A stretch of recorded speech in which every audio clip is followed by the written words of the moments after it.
In the humid summer of 1849, the prestigious Blackwood Plantation in Charleston County, South Carolina, became the scene of an unspeakable tragedy that would remain buried in silence for over 175 years. Young Edmund Blackwood III, heir to one of the wealthiest rice plantations in the Low Country, vanished from all official records after a horrific family massacre that claimed the lives of his parents, younger sister, and 3 house servants. The boy was only 11 years old. What should have been front-page news in Charleston's newspapers never appeared in print. What should have been a criminal investigation was quietly buried beneath layers of legal documents, falsified death certificates, and the immense political influence of the plantation elite. The Blackwood family, who controlled over 400 enslaved souls and vast rice fields stretching along the Ashley River, possessed enough power to erase an entire bloodline from history. For generations, the abandoned Blackwood Manor stood as a silent monument to forgotten horrors, its windows boarded, its fields reclaimed by swampland. Local enslaved families whispered stories of screams that echoed through the night, of blood that stained the mahogany floors, and of a child whose mind had been twisted by the very institution that made his family wealthy. But these were just whispers, until 2024, when Hurricane Debbie's unprecedented flooding exposed a hidden cellar beneath the manor's foundation, revealing preserved documents, personal belongings, and human remains that would finally give voice to the silenced. The discovery has shattered the sanitized version of antebellum Southern history, exposing not just the murder of a wealthy planter family, but the systematic cover-up that followed, the complicity of Charleston's legal system, and the dark psychological toll that slavery took on the children of the master class. This is the story of Edmund Blackwood III, a boy who became a killer before his 12th birthday, and the powerful forces that ensured his crime would remain South Carolina's most buried secret. Chapter 1. The Summer of Silence. 175 years ago, in a rice plantation mansion overlooking the Ashley River, military correspondence and local court records documented a case so disturbing that it was immediately sealed from public view. The Blackwood family, Edmund II, his wife Margaret, their daughter Sarah, and their 11-year-old son, Edmund III, disappeared from all official documentation in the summer of 1849, leaving behind only whispered rumors and a plantation that would remain abandoned for decades. The absence left deep scars in Charleston's elite society, marking generations with a trauma so profound that it was passed down through oral tradition long after the written records were destroyed. Before we continue, subscribe and hit the notification bell. Here we unearth secrets buried by official history and give voice to what was silenced. The Blackwood Plantation was a monument to antebellum wealth and power. Stretching across 3,000 acres of fertile Ashley River bottomland, it housed over 400 enslaved souls who cultivated the rice fields that generated the family's immense fortune. Edmund Blackwood II was not merely a plantation owner, he was a rice baron whose political influence extended into the South Carolina legislature and whose social connections included Charleston's most prominent banking families. The Blackwood name appeared on deeds, shipping manifests, and slave auction records throughout the 1840s, establishing them as one of the wealthiest planter families in the Charleston district. The family's 3-story Georgian mansion, constructed in 1834, stood as a symbol of their status. With its grand columns, imported marble floors, and mahogany furnishings shipped directly from England, the house reflected the immense wealth generated by forced labor. Young Edmund III had been raised in this world of absolute power over human beings, witnessing daily the brutal realities that maintained his family's privileged existence. By age 11, he had already been taught to view enslaved people as property, to accept violence as a tool of control, and to understand that his future inheritance would depend on maintaining this system of human bondage. But something had gone terribly wrong in the summer of 1849. The boy who should have inherited this empire of suffering instead became its destroyer, turning the instruments of plantation violence against his own family in a massacre that would horrify even the hardened Charleston elite. The silence that followed was not accidental. It was orchestrated by powerful men who understood that some truths were too dangerous to acknowledge, even in a society built on institutionalized brutality. What happened in the Blackwood mansion during those sultry July nights of 1849 would remain hidden beneath layers of legal manipulation, falsified documents, and the collective amnesia of Charleston's ruling class. The boy, the bodies, and the truth itself would vanish into the humid South Carolina darkness, leaving only ghostly whispers in the slave quarters and a name that would never again appear in polite society. Chapter 2. The Architecture of Power. Edmund Blackwood II had constructed more than a plantation. He had built an empire of human suffering that generated wealth on an almost unimaginable scale. By 1849, his rice fields produced over 2,000 barrels annually, each barrel representing countless hours of backbreaking labor performed by enslaved men, women, and children working in the treacherous tidal swamps. The plantation's account books, discovered in the hidden cellar, reveal the cold mathematics of human bondage. 427 enslaved souls valued at $267,000, making the Blackwoods one of the wealthiest families in South Carolina. The daily operations required a sophisticated system of control and violence. Edmund II employed 4 white overseers who lived in smaller houses scattered across the plantation grounds, each armed and authorized to use whatever force they deemed necessary to maintain order. The enslaved community was divided into field hands, house servants, skilled craftsmen and drivers, enslaved people who were forced to supervise other enslaved people under threat of punishment. This hierarchy of oppression created a complex web of fear, surveillance, and coercion that kept hundreds of people trapped in bondage. Young Edmund III had been systematically educated in this culture of dominance from his earliest memories. His father's library contained detailed manuals on plantation management, including explicit instructions for physical punishment, psychological manipulation, and the breeding programs designed to increase the enslaved population. The boy had witnessed public whippings, had seen families torn apart at slave auctions, and had been taught to view such brutalities as natural and necessary aspects of maintaining social order. Margaret Blackwood, Edmund's mother, managed the domestic enslaved workforce with iron discipline. House servants lived under constant surveillance, subjected to arbitrary punishments for minor infractions, and forced to maintain perfect silence about the family's private affairs. The psychological pressure of serving a family while being legally owned by them created an atmosphere of perpetual tension within the mansion itself. Children like young Edmund III absorbed these dynamics as their normal environment, learning to exercise power over human beings before they had fully developed their own sense of humanity. The Blackwood children, Edmund III and his 8-year-old sister Sarah, had been raised to believe their wealth and status were divinely ordained. They possessed playmates among the enslaved children, but understood these relationships could be severed at any moment by sale or punishment. This psychological conditioning created young minds capable of seeing other human beings as objects, of accepting violence as entertainment, and of feeling entitled to absolute power over others. In Edmund III's case, this conditioning would eventually turn inward, transforming him from the beneficiary of systematic cruelty into its most horrifying perpetrator.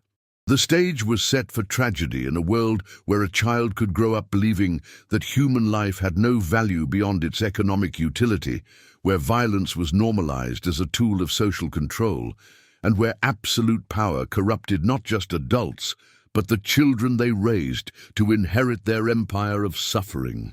Chapter 3. The Breeding Ground of Monsters. The psychological development of children raised in slaveholding families represented one of slavery's most insidious aspects, the systematic creation of young minds capable of inhuman cruelty. Edmund Blackwood III had spent his 11 years absorbing lessons in domination, violence, and the complete dehumanization of other people. His education included not just mathematics and literature, but practical training in human ownership, from accompanying his father to slave auctions to learning the plantation's punishment protocols. The boy's tutors, drawn from Charleston's educated elite, reinforced these lessons with theological and philosophical justifications for slavery.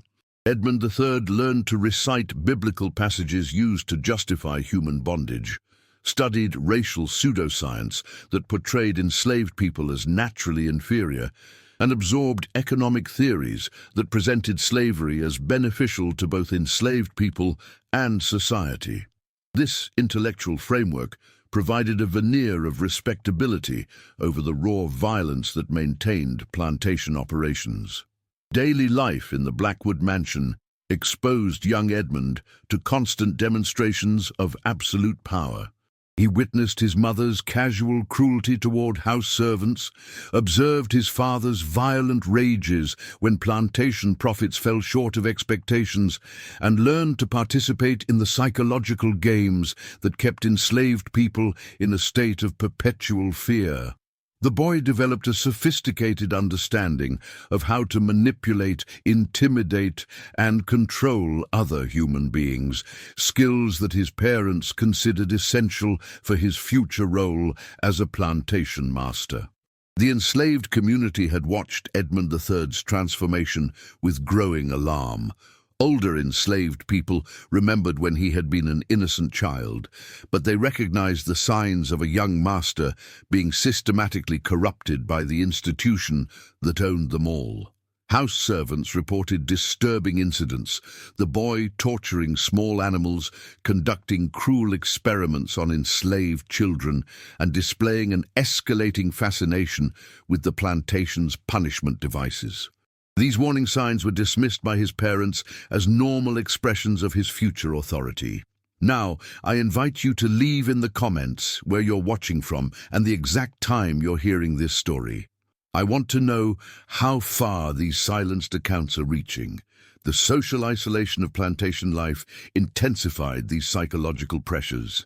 Unlike children in towns or cities, Edmund III had few peers outside the enslaved community, and his interactions with enslaved children were always structured by power imbalances that prevented genuine friendship or empathy from developing. His sister Sarah served as his closest companion, but she too was being raised in the same toxic environment, learning to view violence and domination as normal aspects of daily life. By the spring of 1849, multiple witnesses among the enslaved workforce had reported increasingly disturbing behavior from young Edmund. He had begun carrying weapons, initially just a riding crop, then a pistol, and had started making threats against family members when they attempted to moderate his conduct. The boy, who should have been learning compassion and responsibility, was instead mastering the art of human cruelty, preparing for a future role that would never arrive. For Chapter 4, The Night That Silenced Charleston, the first indication that something had gone catastrophically wrong at Blackwood Plantation came not through official channels, but through the terrified whispers of enslaved people who fled to neighboring plantations in the pre-dawn hours of July 23, 1849. Their accounts, preserved in the oral traditions of their descendants and recently corroborated by discovered documents, painted a picture of violence so shocking that it would challenge everything Charleston's elite believed about their carefully constructed social order. According to multiple witness statements hidden in the cellar documents, the massacre began around midnight, when young Edmund III entered his parents' bedroom, armed with his father's cavalry saber and a loaded pistol. The boy had waited until the household was asleep before systematically moving through the mansion, targeting first his parents, then his sister Sarah, and finally 3 house servants who had attempted to intervene or flee. The violence was not random or passionate. It was methodical, calculated, and executed with the same cold efficiency his father had taught him to apply to plantation management. House servant testimony, recorded by a sympathetic Methodist minister before being suppressed, described hearing Edmund II's voice pleading with his son, then Margaret's screams, then an eerie silence that fell over the mansion like a burial shroud. When dawn broke, enslaved field hands arriving for their daily assignments discovered a scene of carnage that defied comprehension. 5 bodies, blood-stained rooms, and an 11-year-old boy sitting calmly in his father's study, still holding the weapons he had used to destroy his own family. The boy's behavior in the aftermath proved as disturbing as the murders themselves. Witnesses reported that Edmund III showed no remorse, no emotional response to the carnage around him. Instead, he calmly informed arriving enslaved people that he was now the plantation's master and began issuing orders for the day's work schedule. This psychological detachment suggested a level of mental disturbance that went far beyond normal childhood aggression. It indicated a complete break from human empathy, a transformation into something that terrified even people accustomed to plantation violence. The enslaved community's immediate response revealed their sophisticated understanding of the political implications. They knew that a child's massacre of his slave-holding family would threaten the entire ideological foundation of slavery, which depended on portraying enslaved people as the dangerous ones requiring control. Some fled immediately, understanding that they might be blamed for the murders.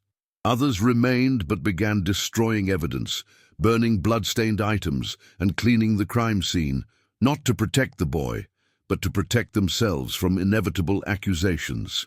By sunrise on July 23, 1849, runners had been dispatched to Charleston, carrying news that would never appear in any newspaper, never be discussed in any court, and never be acknowledged by any official authority.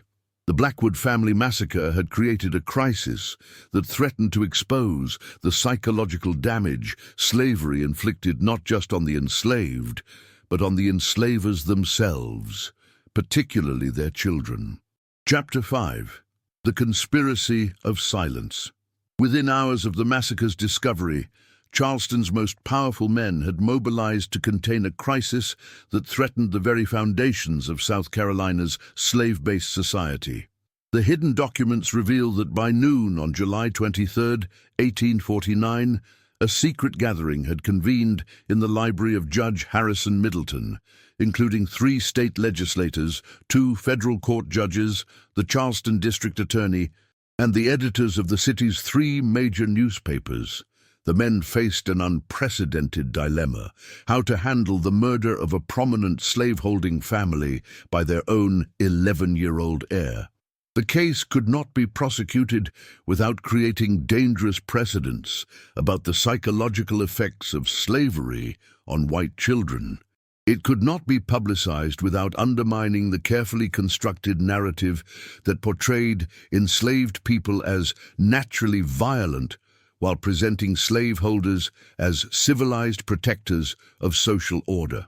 Most critically, it could not be ignored because too many witnesses, both enslaved and free, had already learned the truth. Judge Middleton's private correspondence, discovered in a water-damaged trunk, reveals the calculated nature of the cover-up.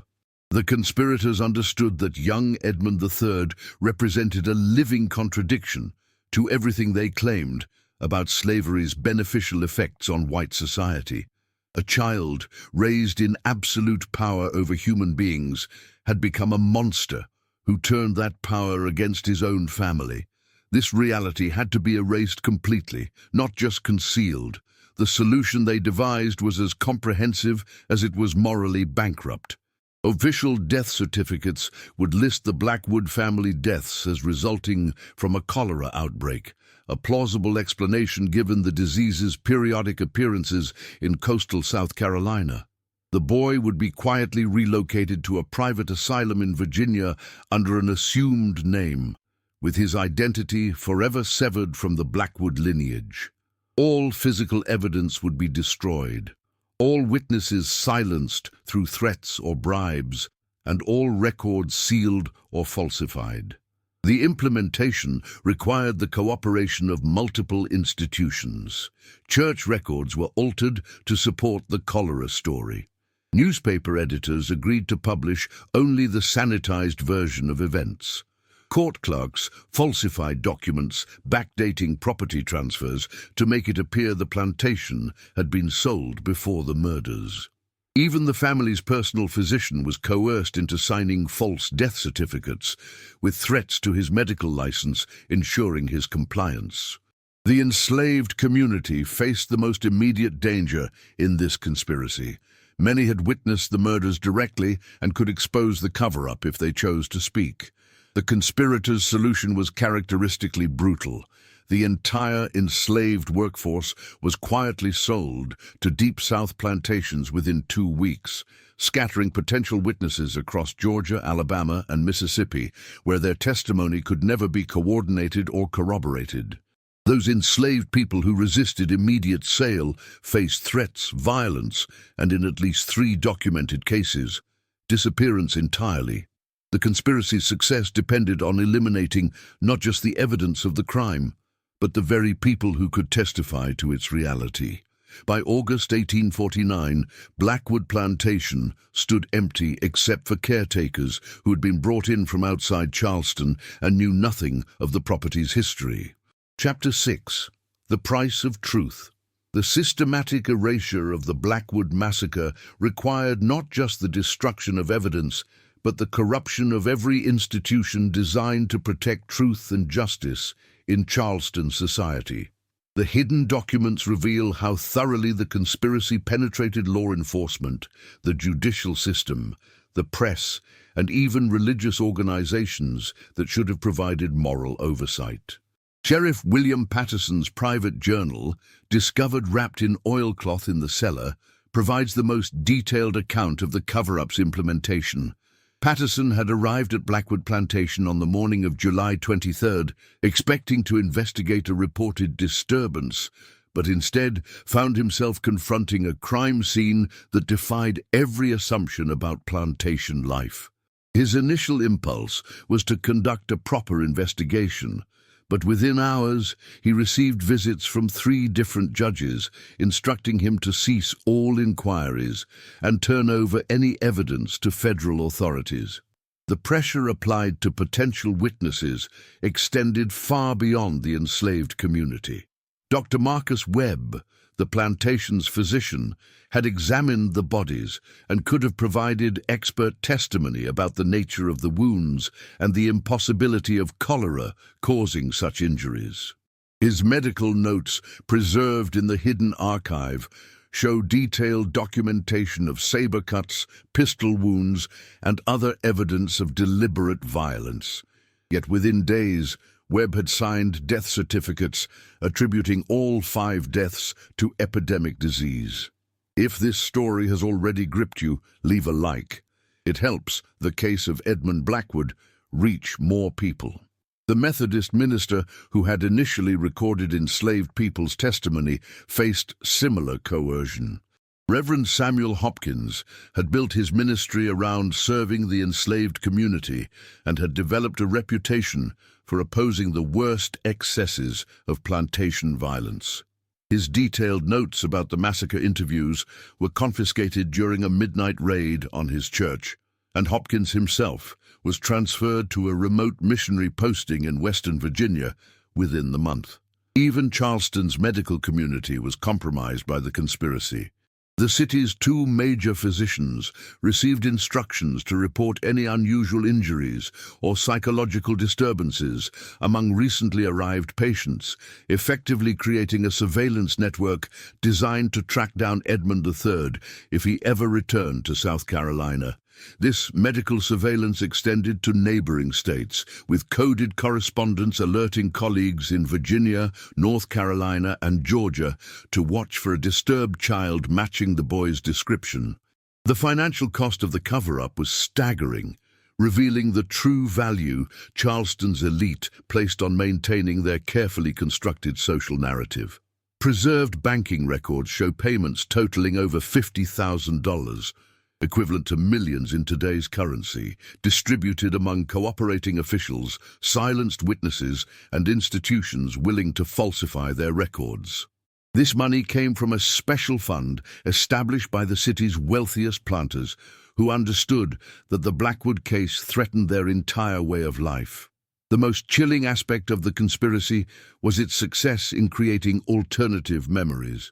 Within months, Charleston society had collectively agreed to remember the Blackwood family's death as a tragic but natural disease outbreak. Conversations about the massacre were actively discouraged, and gradually the true story survived only in the oral traditions of the scattered enslaved community, people whose testimony white society had already decided not to believe. Chapter 7.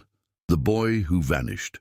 The fate of 11-year-old Edmund Blackwood III after his family's massacre represents perhaps the most disturbing aspect of Charleston's conspiracy, the complete erasure of a child's identity to protect the institution of slavery. Hospital records discovered in Richmond, Virginia, reveal that a boy matching Edmund's description was quietly admitted to the Whitmore Private Sanitarium on August 15, 1849, under the name Thomas Wilson, with documentation claiming he was an orphaned nephew of a deceased planter family. Dr. Ezekiel Whitmore's confidential patient notes, preserved in the asylum's archives, provide a horrifying window into Edmund's psychological state following the murders. The boy displayed what modern psychiatrists would recognize as severe antisocial personality disorder, showing complete absence of remorse, empathy, or emotional connection to his actions. He spoke casually about killing his family, expressing only frustration that his property, the enslaved people, had been taken away from him before he could establish his authority as their new master. The asylum records document Edmund's persistent violent behavior throughout his confinement. He attacked other patients, attempted to establish dominance hierarchies among the institution's staff, and repeatedly tried to escape while threatening to reclaim his inheritance. Dr. Whitmore's notes reveal growing alarm about the boy's condition, particularly his inability to comprehend why his actions were considered wrong, rather than simply expressions of his natural authority. Most disturbingly, Edmund retained detailed knowledge of plantation management techniques and spoke knowledgeably about slave control methods, breeding programs, and punishment protocols that no 11-year-old should have understood. His conversations with asylum staff revealed the sophisticated indoctrination he had received in viewing human beings as property and violence as an appropriate tool for maintaining social control. The institution that had created his family's wealth had also created a monster incapable of recognizing other people's humanity. The asylum's treatment approach reflected the limited understanding of childhood psychology in 1849, but also revealed how thoroughly the boy had been damaged by his plantation upbringing. Attempts at moral instruction failed because Edmund genuinely could not comprehend concepts of human equality or universal rights. Efforts to teach empathy were unsuccessful because he had been systematically trained to view certain people as objects rather than fellow human beings. By 1852, Dr. Whitmore's notes indicate that Edmund had begun to physically mature while retaining the psychological damage of his plantation childhood. The combination of adult physical capabilities with a child's indoctrinated cruelty created an increasingly dangerous situation. Staff members reported growing fear of the teenage patient, who spoke calmly about his plans to reclaim his property and establish a plantation where he could properly demonstrate his authority over enslaved people. The final entries in Edmund's asylum file are dated December 1853, when he would have been 15 years old. The records end abruptly with a notation that Thomas Wilson had been transferred to family care in an unspecified location. No further documentation exists, suggesting that the boy who had murdered his family and terrorized asylum staff simply vanished into the same historical void that had consumed the truth about his crimes. Chapter 8. The Ghosts of Blackwood Plantation. For nearly 2 centuries, the abandoned Blackwood Plantation stood as a monument to secrets too dangerous for Charleston society to acknowledge. The property changed hands multiple times, but no family ever successfully occupied the mansion for more than a few months. Local folklore attributed the rapid turnover to supernatural causes, unexplained sounds, mysterious cold spots, and apparitions of family members wandering the blood-stained rooms. But the real reason was more prosaic and more disturbing. The enslaved community scattered by the conspiracy had preserved the true story through oral tradition, passing down detailed accounts of the massacre through generations of their descendants. Even after Reconstruction, even after the legal end of slavery, these families remembered what had happened at Blackwood and actively warned potential buyers away from the property. Real estate agents found themselves confronting prospective purchasers who had been approached by elderly African-American residents sharing horrifying details about the plantation's history. Insurance companies began refusing to cover Blackwood Plantation after a series of unexplained accidents befell the few families who attempted to renovate the mansion. Workers reported finding hidden rooms sealed behind false walls, discovering bloodstains that resisted all cleaning efforts, and uncovering personal belongings that suggested the property had been abandoned suddenly rather than evacuated gradually. These discoveries invariably led to work stoppages as laborers refused to continue projects on what they increasingly viewed as cursed ground. The plantation's agricultural potential remained substantial. The rice fields were still fertile, the tidal access still valuable for transportation, but the property's reputation made it economically worthless. By the 1920s, Blackwood Plantation had been effectively abandoned to the South Carolina wilderness, its fields reverting to swampland and its mansions slowly succumbing to the humid coastal climate that had once made the region ideal for rice cultivation. Local historians who attempted to research the plantation's history encountered systematic obstruction from Charleston's established families. Archives that should have contained Blackwood family records were mysteriously incomplete. Newspaper collections from 1849 showed obvious gaps where articles should have appeared. Even genealogical societies, normally eager to preserve prominent family histories, claimed to have no information about the Blackwoods beyond basic property transactions. The conspiracy's success was so complete that by the mid-20th century, most Charleston residents had never heard the Blackwood name, despite the family's enormous historical prominence. The plantation appeared on historical maps, but with no associated family information. Tourist guides to antebellum Charleston mansions omitted Blackwood entirely, creating a deliberate gap in the region's documented history. Hurricane Hugo in 1989 caused significant damage to the abandoned mansion, exposing interior rooms that had been sealed for decades. Cleanup crews reported finding children's belongings, family portraits, and furniture arranged as if the occupants had simply vanished mid-activity. These discoveries prompted renewed local interest in the property's history, but official records still provided no explanation for why such a prominent plantation had been so thoroughly abandoned. The true breakthrough came only in 2024, when Hurricane Debbie's unprecedented flooding caused the mansion's foundation to shift, revealing the hidden cellar that had preserved documents, personal effects, and human remains for 175 years. The discovery would finally give voice to the silenced, vindicate the oral traditions of the enslaved community's descendants, and expose Charleston's most carefully guarded secret. Chapter 9. The Truth Unearthed Hurricane. Debbie's August 2024 flooding accomplished what 175 years of secrecy and cover-up could not prevent. It brought the truth about the Blackwood massacre to light in a manner so dramatic and undeniable that Charleston's historical establishment could no longer maintain their conspiracy of silence. The storm surge that devastated coastal South Carolina reached unprecedented levels at the abandoned Blackwood plantation, undermining the mansion's foundation and causing a section of the cellar floor to collapse. Emergency responders conducting post-hurricane surveys discovered a hidden chamber containing water-damaged but remarkably preserved documents, personal belongings, and human remains that had been sealed away since 1849. Dr. Sarah Williams, a forensic anthropologist from the University of South Carolina, led the initial investigation of the discovered remains.